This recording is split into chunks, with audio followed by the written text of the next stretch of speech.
What's up, WWE fans? Ariel Slade here, independent professional wrestler and online fitness trainer. Today, I'm going to be sharing my thoughts on WrestleMania 39.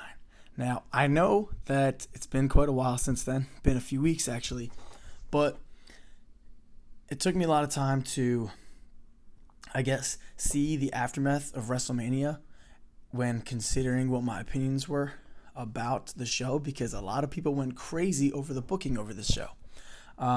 So I was not ready to make the video of my reactions and honest thoughts to WrestleMania until later. I'm going to share what I thought in the moment, and I'll also share what I thought coming out of WrestleMania 2. So let me first go over the matches on the show and just share my thoughts for each one. So night one, we opened up with John Cena versus Austin Theory. As I thought, it would be a banger. It wasn't like a crazy, it wasn't like a banger. Like, it wasn't Drew McIntyre versus Sheamus versus Gunther. But it was fun. It was the fun 10-minute John Cena versus Austin Theory match that we needed it to be. And it was good. Theory, cheated a bit or whatever. Tapped out, but the ref didn't see it. Low blowed Cena, ended up winning, and got put over, which is the important part, is that Austin Theory has a WrestleMania victory over John Cena, the GOAT. That's why he's the GOAT! The GOAT! So, I think good booking on that part. Honestly, this was just exactly how it needed to go, and it was a great opener. It was a great way to kick off WrestleMania. From here on, I'm not going to say the rest of the matches in order because I don't remember them in order, but let's talk about the tag team match. Now, obviously, the tag team showcase, nobody really cares much for it.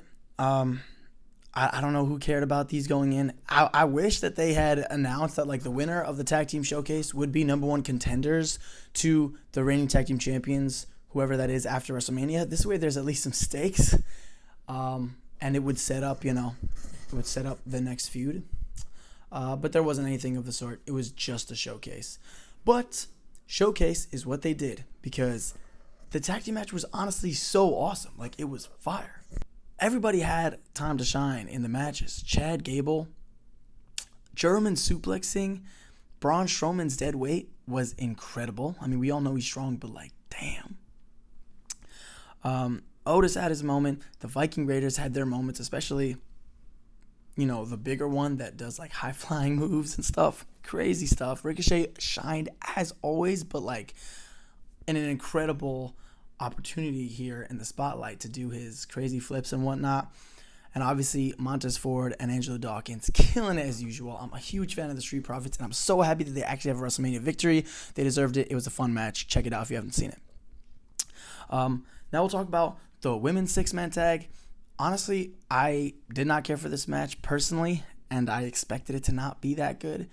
It did exceed my expectations a bit, because at the end of the day, we can't deny the talent of the six women. They are extremely talented. So yeah, they did put on a good match. Of course they did, but I didn't really care for it. I would rather have the titles have been on the line. I mean, at least to give it some sort of stakes. I mean, it was a six-man tag, or six-woman tag. So obviously it wasn't a regular tag match, but they could have still said, if you lose, then Io and Io Sky and Dakota Kai get their titles back.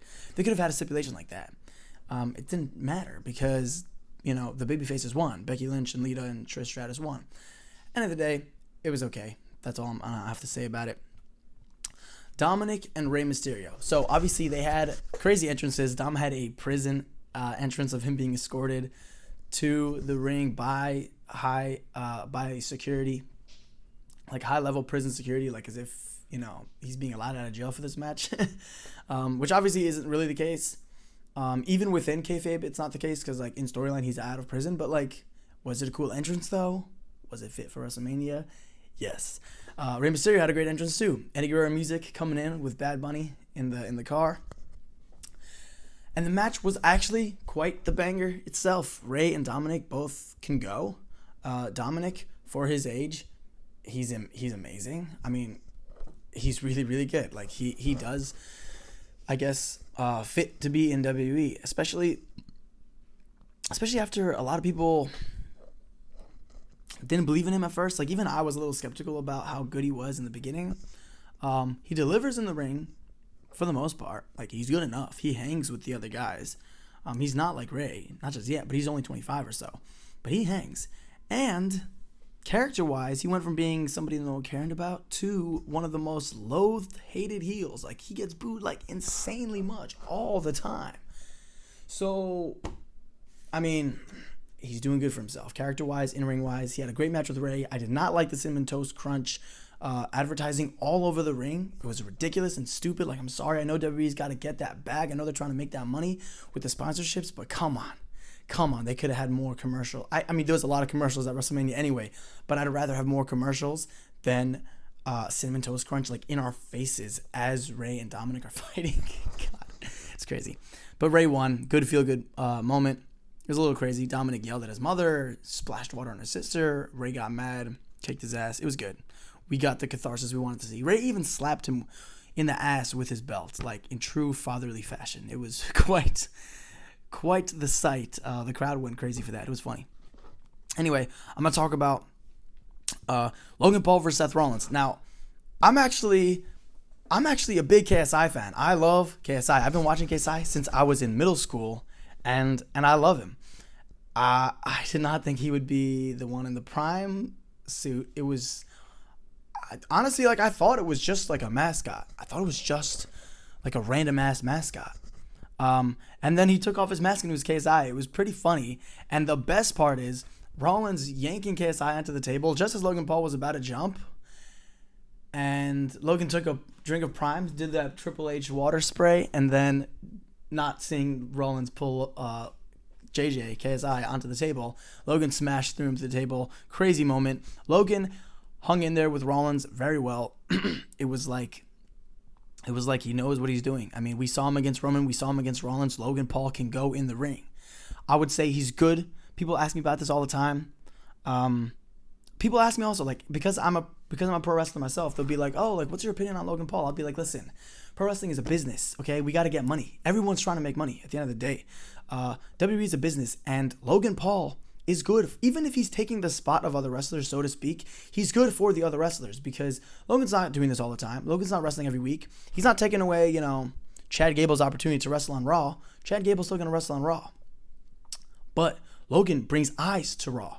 Logan attracts people to watch Chad Gable, and they're going to see Chad and be like, oh my God, this guy's insanely good. He's strong. He's athletic. He has insane wrestling skills, both amateur and professional wrestling. Like, Logan is bringing eyes to the product. Logan is bringing eyes to Roman Reigns. He's bringing eyes to Seth Rollins. So at the end of the day, is he good for the product? 100% yes. And not only that, did he deliver against Seth Rollins? Of course he did. It was a banger of a match, I think, as we all expected it to be. So great stuff, and I'm very glad that Rollins won because, as Rollins said it best, Logan Paul always makes a joke of himself. And if Rollins were to lose to Logan, not only that, but at WrestleMania, after Rollins is coming off of like several WrestleMania losses in a row, then Rollins would be the joke, and he had to win, and thank God he did. Now, I'm going to get up to the last two matches. To me, this felt like a co-main event type scenario. We got Rhea Ripley versus Charlotte Flair. Now, when Rhea Ripley originally incited Charlotte to challenge her for her NXT title in 2020, I was a huge fan of Rhea Ripley back then because I was watching NXT and I loved her.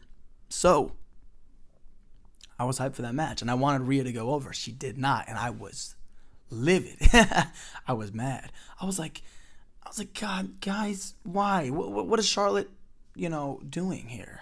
What does she need to win the NXT title for? Why couldn't Rhea just get a big win, and that's it?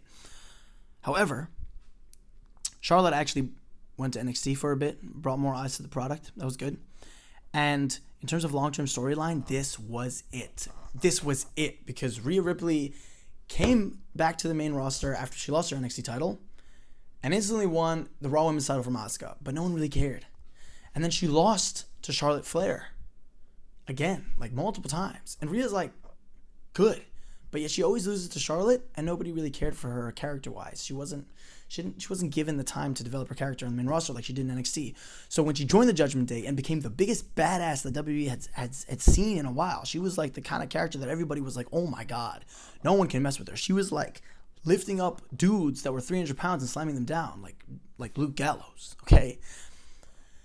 It was so fitting for her to finally defeat Charlotte Flair, the person that she could never defeat up until now, which really added to the story, and win that SmackDown Women's title. And it was an amazing match, and the crowd loved it, and I loved it, and she got that victory, and it was amazing. The only thing I would have wished happened is, even though she did this all on her own, like, she's part of Judgment Day, and I love seeing that Judgment Day is a strong faction, and they like all had a part to play at WrestleMania.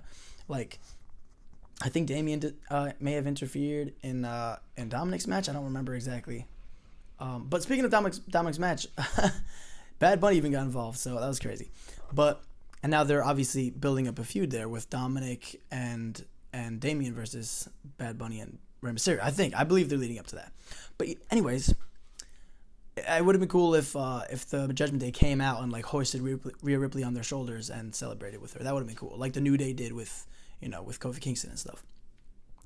But anyway, now we get to the main event: Kevin Owens, Sami Zayn versus the Usos.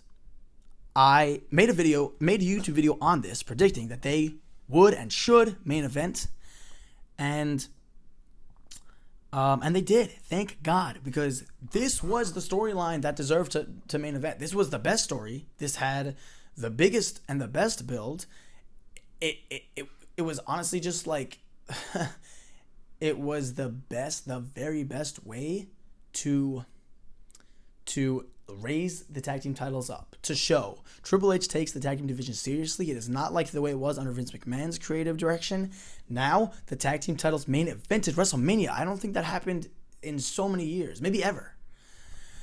And the match was insanely good. Like it didn't even follow a usual tag team match structure. Like most wrestling matches start off with the baby faces getting some shine, but this time they just kind of like went into the Usos heat right away, just hammering down on Kevin Owens and Sami Zayn. And it made sense because the Usos are, the well-oiled tag team, so to speak. The Usos are the veteran tag team. Kevin Owens and Sami Zayn were just figuring things out for the first time now in so long. And yet the story that they told in the ring, the way that they managed to overcome all of the adversity, Sami Zayn kicking out of like being the first one to kick out of the 1D in history, and just like delivering the 3 Helluva kicks and stuff. It was just absolutely beautiful. The way it came down to Sami Zayn and Jey Uso, such a beautiful match. 5-star instant classic. One of the best matches I've ever seen in my entire life. Definitely by far one of my favorite tag team matches ever, if not my number one. I think I really, really liked the Usos versus the Street Profits at Money in the Bank. It was pretty much my favorite tag team match I had ever seen until now, but I think this one overtakes it in the number one spot because this tag team match was incredible. That concludes Night 1. Subscribe for more, and be sure to check out my review of Night 2 coming up next.